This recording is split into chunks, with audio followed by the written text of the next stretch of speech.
Well, hello, welcome again to another video here on Samba Tree, and I'm so glad that you guys are here. Now, many of you've been following us here on our series, with our series here on this platform called Real Intelligence, where we're actually taking a look at the different functionalities of the brain. And if you haven't been checking it out, I would highly encourage you to do so. And so what we're going to do, what we do from time to time during this journey, this series that we're in, is I like to step out of the classroom a little bit, and I would like to get more into, okay, let's take the little information that we've learned, let's go out into the open world, and let's see how this applies to, what we've been learning.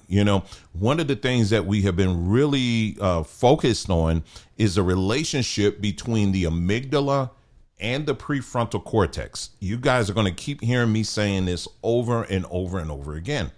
And, your amygdala is basically your where your emotions are, they all in there. Just think of it as emotional kitchen kind of place. That's where your emotions are cooking, right?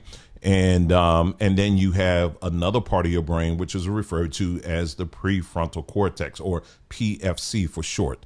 And this is referred to as the executive part of your brain. Okay. So what we're going to do is we're focused on those two parts, but we're going to probably mention some other parts too as we go through in this video. And we're going to apply it to something that I have been noticing quite a bit, and I'm sure many of you have as well. And this video, by the way, is really going to be targeting, I would say, for the most part, Black Americans. Why? Because there's something that I've been noticing, and I would say that it's a, Black America, what we call Black America, the Black American community is going through an identity crisis, and where it's more than just, we're not just talking about, someone that wants to, say, hey, listen, I'm a Christian, or I'm this or that or whatever. What I'm noticing is that you have individuals now who are looking at their history, established, factual, scientifically established history, and wanting to rewrite certain things and start editing and slicing things out, and then adding some things, some ingredients and stuff in there that's like, no, that's not historically accurate, And so when I step back, I'm like, okay, I'm asking myself, why? Why would someone want to erase parts of their past? Why would someone want to erase parts of their own history? That is like, okay, it got me thinking a little bit, right? So what I want to do first, let me show you this clip that I found. This is an older Black American woman who's talking about, how the fact that nobody ever taught her about, the fact that her roots go all the way back to Africa. And I want you to take a listen to this. We didn't hear anything about Africa growing up within our household. Okay. We only knew what we saw on television. Mm-hmm. And my grandmother never talked about, that we were from Africa or whatever. It was never taught in school. Mm-hmm. So that wasn't a discussion for us. Okay. So that all we knew was what we saw on television. And the images we saw on television were always the worst part. It was always the worst part of Africa. Oh, wow. We never really saw how beautiful Africa is, or was, or is, until we were older. Okay. They always showed us the worst part, where no shoes, no clothes, the big stomachs, the big bellies, the gnats and flies all in their faces. That's what we saw. That's what we were. The media. That's what we were shown. And then and if they wanted us to believe that we came from Africa, that was to me that was a way of telling us that this is where you came from, and this is where you should be now. That kind of thing, Okay, so in this video, she's not saying she's not connected to Africa. She's just explaining as to why it is that she was like, hey, nobody ever told me this kind of stuff until, much later in life. And, and this is the story for numbers of people. where it's, especially during that time period, if you're my age, even older, from cartoons to the classroom to kids on the playground and, or whatever, movies, anything that had anything at all to do with Africa, it was always portrayed as a joke for the most part. It was seen as dirty. It was seen as yuck. It was seen as they were always poor. They were always covered in flies, just they have no shoes on their feet. You got to always send them your coffee money, just all of these things. Right. And so this kind of shows you just how, the powers that shouldn't be, just how they really invested in severing our memories, our genetic memories from that place to here, And so it's when you start thinking about it, it's really evil and it's really dark how they did that, And so, so this is what happened. And this is what she's explaining in this video here. And so, but like I said, it doesn't eliminate the fact you could take a look, and I'll put it on the screen here. If you take a look at the average DNA readout for the average Black American, you're going to see this is what it looks like.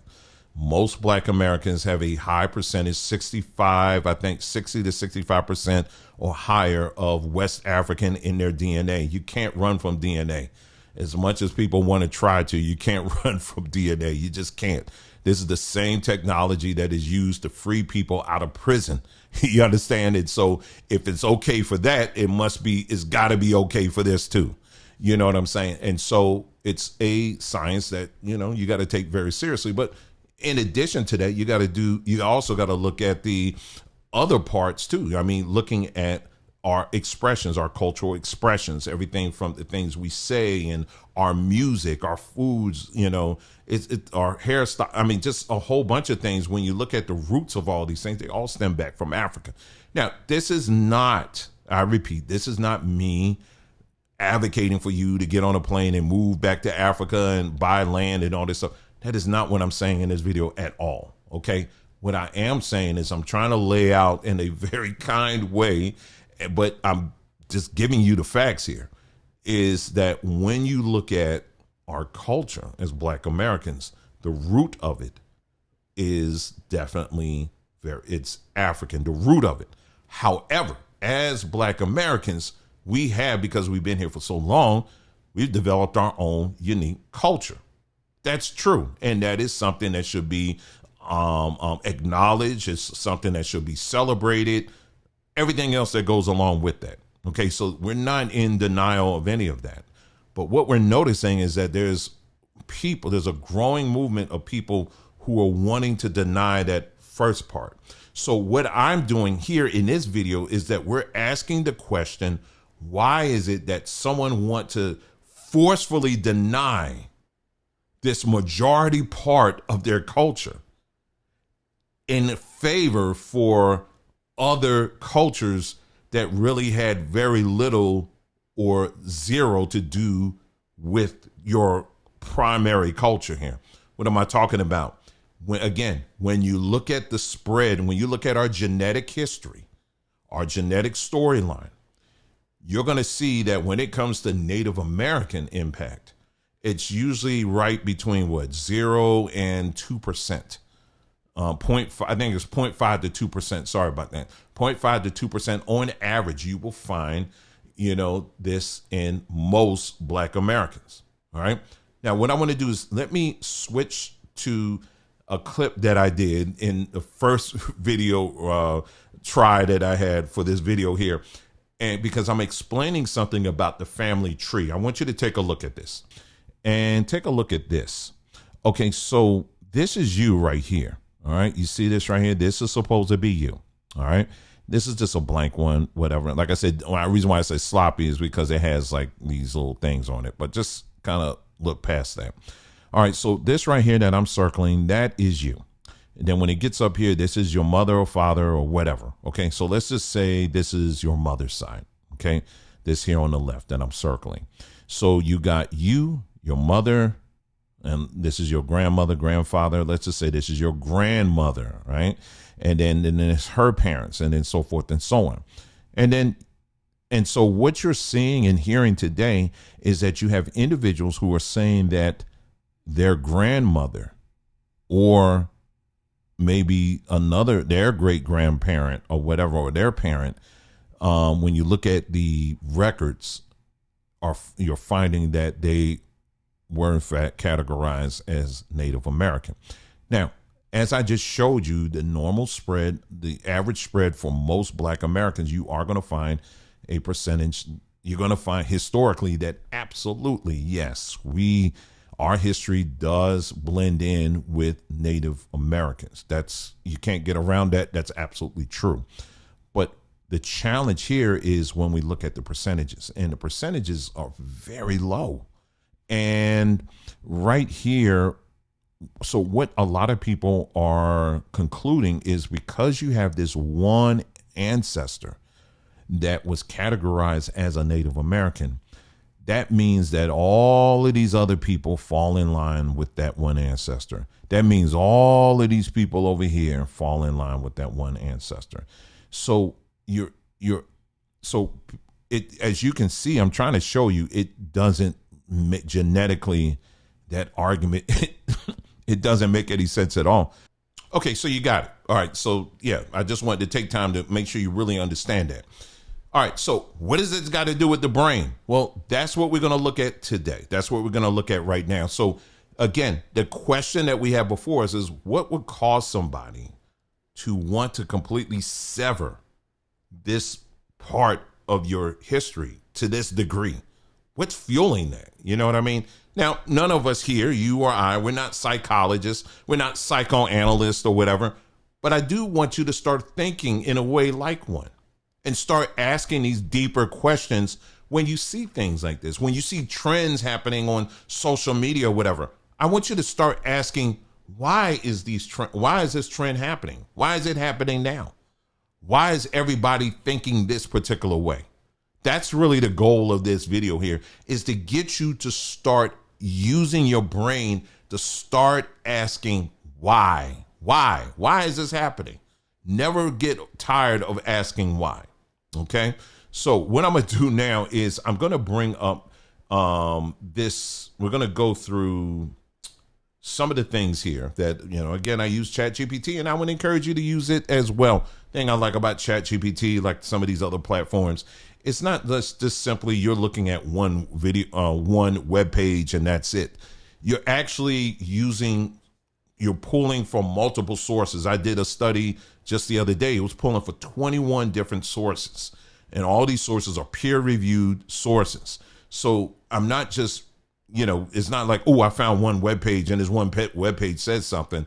No, I'm actually pulling from multiple sources, and I'm being provided with links so I can dive in even deeper and get and challenge anything in there that may be off. I can challenge it and say, okay, is this real or is this not, or whatever. So again, it's about using your brain on this. Okay, so we're going to go through step by step on what is causing somebody to to get into this mode and this mindset where they are just like, you know what, I want to snip this part of my family history out because I don't like it anymore. It's going to be quite interesting. So let me go to point by point here. Okay, so in fact, I'll just bring it up on the screen here and show you exactly what I'm looking at here. Okay, so let's see here. Here we go. And here we go. Brain, step by step, how an origin story gets rewritten.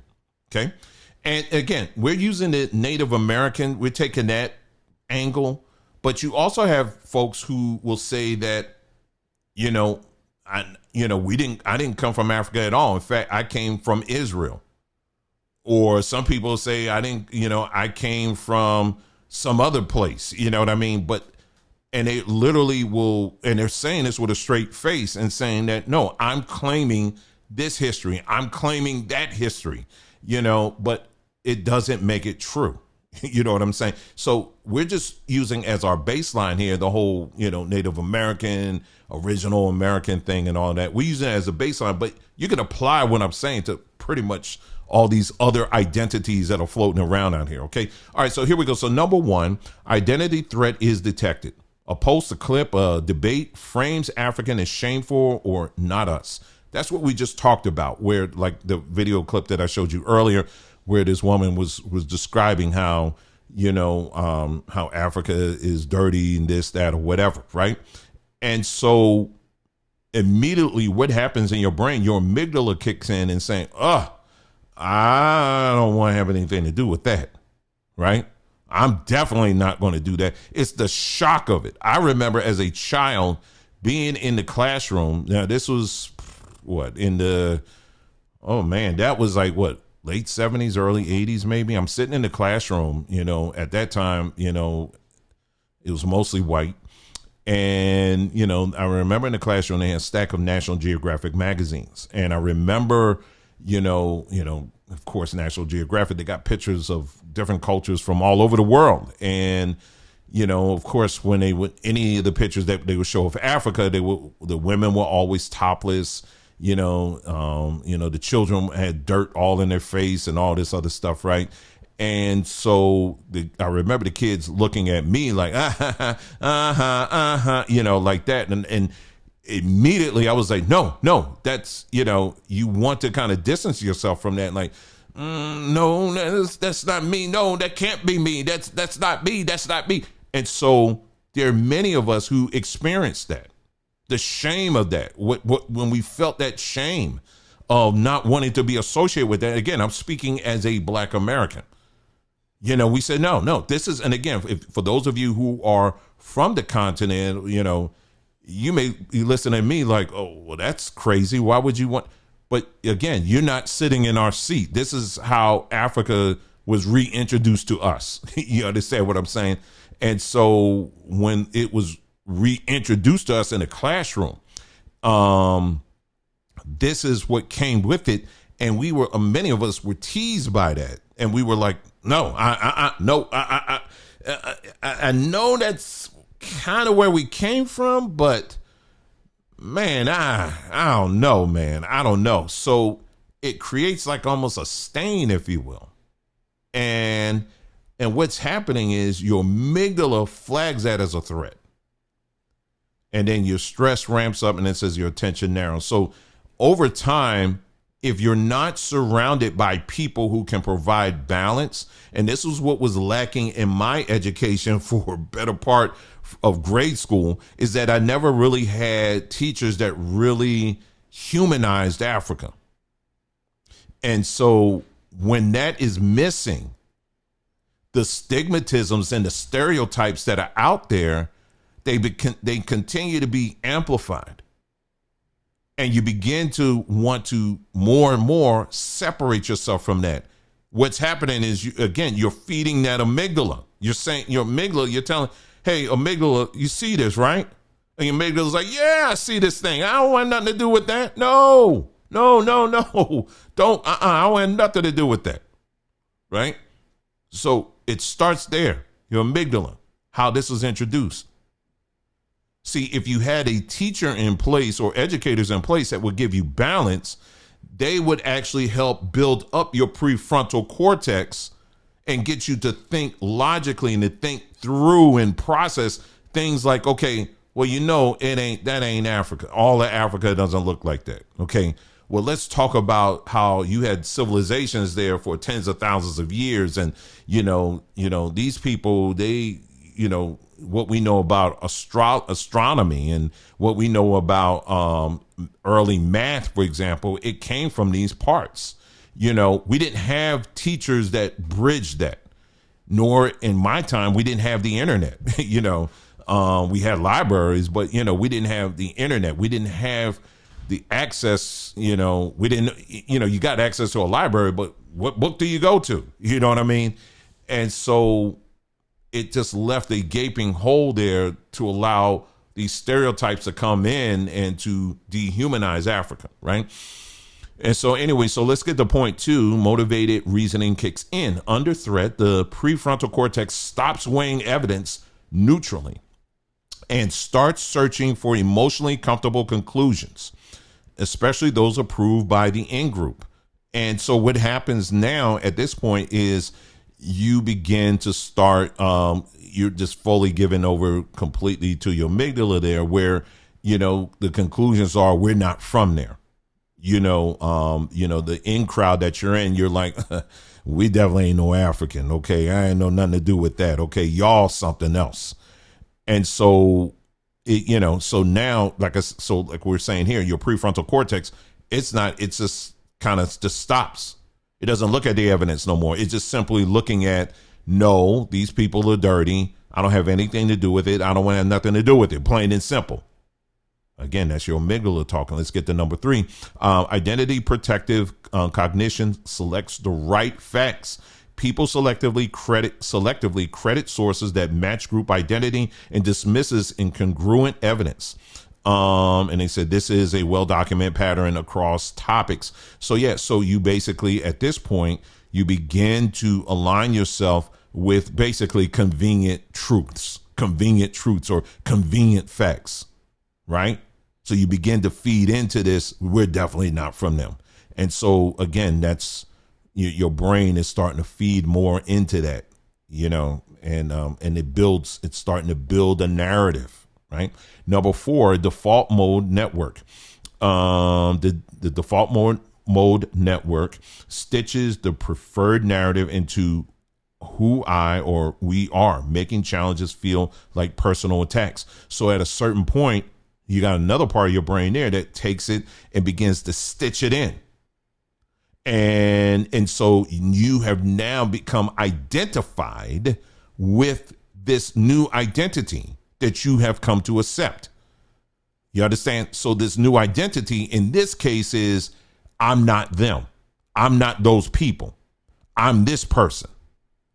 And so it would happen. So now if someone were to come in at a certain point, because this stuff has been baking in your brain for years, by now, as you get older, now somebody tries to come in and tries to school you on this stuff. You get so offended. You're like, you almost see it as a person. How dare you say I'm from this area? How dare you say I'm coming from, that I'm part of that? No, I ain't got nothing to do with these people. Now, let me stop here and pause here for a second. Let me just bring up the big screen here. Now, it's worth acknowledging too, I'm just speaking this from the Black American side. Okay. We also are very aware that you have the same type of tendencies and different things that are coming from people on the continent as well. They have been indoctrinated and going through some of the same stuff. And so it creates these clashes. You got two different people clashing with these same mindsets coming in, right? So it's coming from both directions. I just want to make that very clear, okay?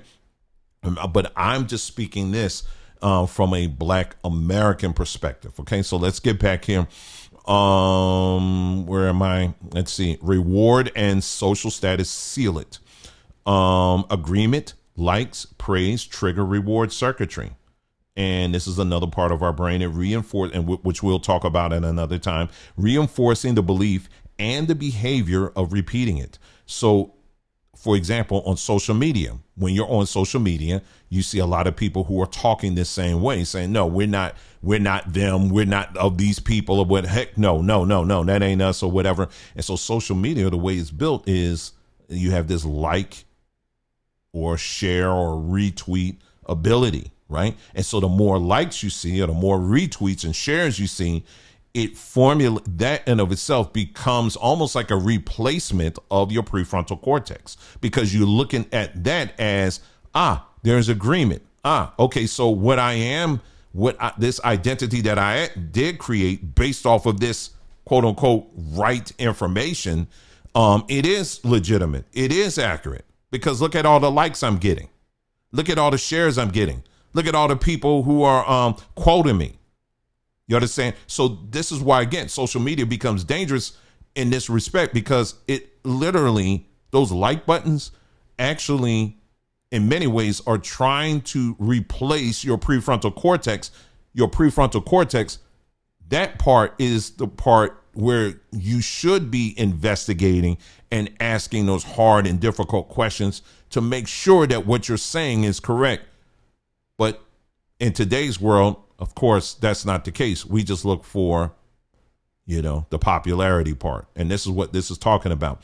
Memory reconsolidation rewrites the past. Each time a story is retold, recall briefly destabilizes memories. The brain saves them again, now edited to fit the group's narrative. So over time, the edited version feels original. So again, the more and more and more you keep repeating these new narratives that you created for yourself, it's like writing a permanent copy over and over and over and over again. Number 7, echo chambers scale it. Social networks show mostly congenial content. False stories travel faster and further the true ones. So revisions spread quickly. So I think that's self-explanatory there. So so there you have it. This is the process. This is what's happening inside your brain when these different when we're seeing these different ones that are embracing these identities. The root of this, where this is coming from. People say, "Oh, this is like an awakening. It's like a new awakening that's happening right now."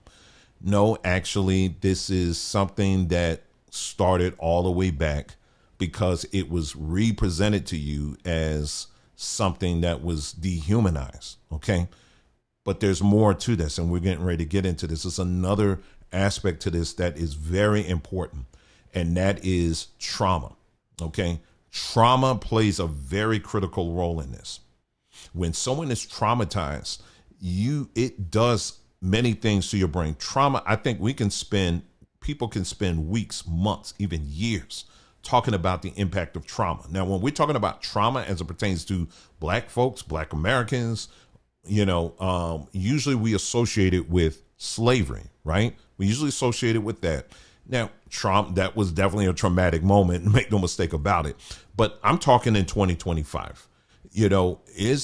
Can we point to different things that are happening in 2025 that that stretches all the way back to the trauma that took place in slavery? Yes, there are things that we can look at on that. However, I'm not talking about that because I think by now those traumas aren't to the scale as they were back then to comparing to the traumas that we are experiencing today. What are some of the traumas I'm talking about? Traumas such as a father that's not there, an absent, or a father that's disengaged. He's there, but he's not there. That creates a lot of trauma in the life of a child. Okay. That's a very, very traumatic moment. And what we tell ourselves a lot of times within what we call Black culture is that, hey, listen, this is normal. Hey, I'm built for this. We can handle this. This is normal. What I'm here to tell you is that that is not normal. This is one of the things that, that as Black folks, we have told ourselves all the time that, when we go through various traumas and stress and things like that, that somehow our bodies, we can better handle it because this is what we're built for. This is what we're built to go through this. And what I am telling you is that as a Black individual, you are not built for that. Your body screams at you anytime when you are dealing with a lot of trauma. When you're dealing with a lot of stress, your body has all kinds of ways. It is sending all kinds of red flags and signals trying to tell you, hey, whatever's happening right now, you need to course correct. You need to change right now. You hanging around these crazy people. You don't need to be hanging around them. Okay. Or you're in a very dysfunctional situation right now. You need to go get some help. And the way some of the ways your body will let you know of that is like high blood pressure, diabetes, your vision, headaches, hair falling out. A lot of times we associated hair loss, particularly when we're talking about Black women, with wig wearing or weave wearing. And that does have a part in it, but stress plays a much larger part in that. Another thing is we talked about the relationship between stress and the increase of weight. Again, we're talking Black women, but it also is applicable to Black men as well. When you're going through a lot of stress, your body creates a huge amount of cortisol. That cortisol, it starts building up all around here in this front area here. You see where I'm pointing, but it also builds up where?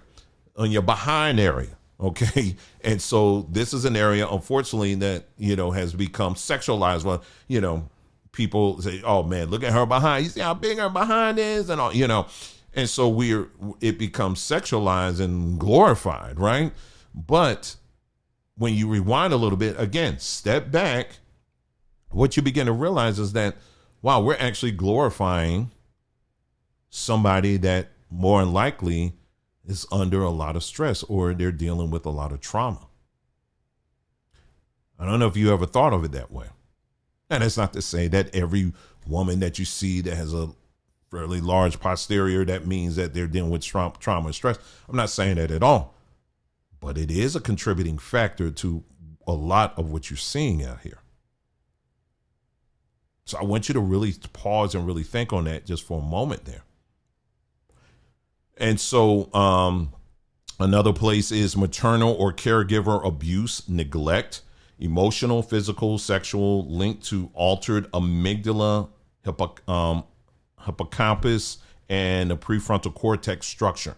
When it's maternal abuse, neglect, when you're dealing with sexual abuse, that kind of thing, it literally changes. It alters the shape of your brain. That's what it does. I don't know if people ever thought of this, what we're talking about here. So again, when somebody says that we were built for this, I'm literally showing you and telling you that no, you're not. Your body is telling, when you go through stress, when you go through trauma like that, and you're not getting the help that you need, your brain is literally being reshaped. In some parts, it's actually shrinking. That's what's happening. Okay. And then, of course, we got household dysfunction. That's another stressor point as well. All of this is contributing factors to trauma.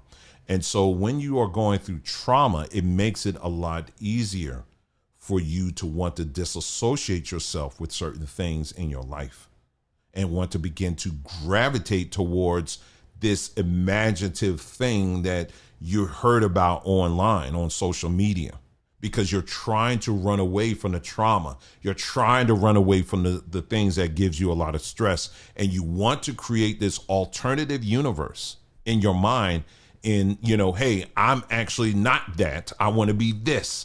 I'm not that. I want to be this. I see this all the time. When I saw, when AI technologies start becoming more and more publicly accessible, especially in the area of artwork, I was very mixed by it, because I knew that people were going to take it way too serious, in that people were going to start creating these images and saying, yes, this is what we look at like. This is what the original so-and-sos look like. This is what the original people look like. And then you got it to the point where I found many examples on social media where people are remaking these images, and they're making it in such a way where they're presenting it and they're saying, hey, this is a picture of my grandfather. This is a picture of my grandmother. These are things that I see a lot. And I have to kindly try to correct these people. I'm like, no, you run this through AI tool. You created this in AI. This ain't your grandfather.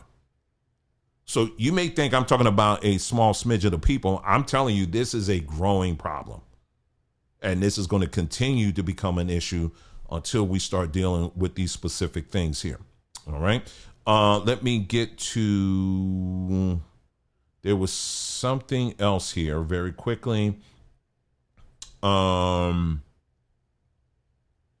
think that's it. There's some other things I could talk about, on this, but I really wanted to kind of hone in on that, because otherwise I'll make this video a lot longer than I want to, because I think I nailed it this time. This is probably like my third or fourth time doing this video. So I think I want to keep on this streak here. So again, to recap, there's nothing wrong with you looking in your history and you're finding out all these different wonderful pieces that make you up, particularly us as Black Americans. We have different contributors into our DNA, our genetic story, and so looking at those pieces and just researching those pieces and seeing the connections and all of that, I always encourage people to do that.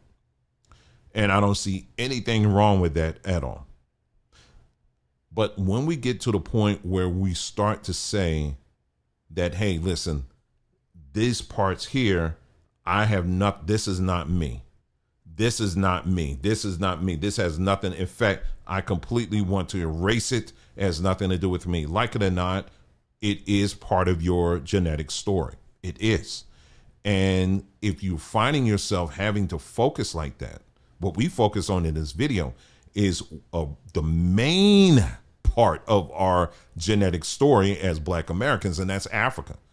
When you're going after that and wanting to erase that in favor of the small percentages of ingredients in your DNA or your genetic story, that screams an identity crisis there. And so when, again, going back to what I've said in the beginning here, we're not psychoanalysts and we're not psychologists or anything like that, but that should, I want you to at least start asking the questions why. Why is that? Why are you doing this? What's causing that? What's causing you to get rid of a main part of your story?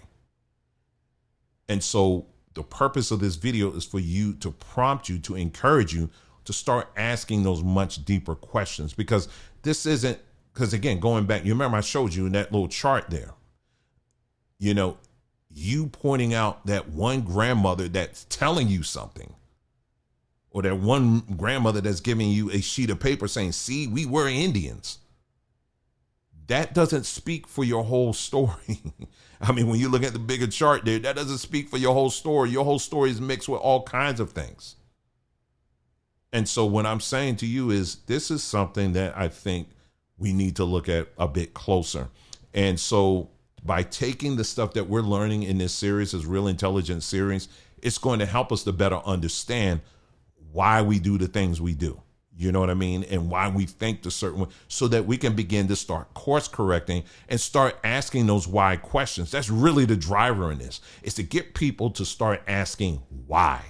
Why do I think this way? Why do I have these certain tendencies? That kind of thing. And the more we start developing a culture where we're asking those kind of questions, the easier it's going to be for us to have these kind of conversations where we can be open and honest with each other and transparent, and begin to start comparing notes so that we can kind of navigate, you know, the right way. You understand what I'm saying? So I hope you got something out of this video. If you have anything at all, something you want to contribute to this conversation, of course, you know, we have the comment section below. Love to hear from you. But that's it. I think that's all we have.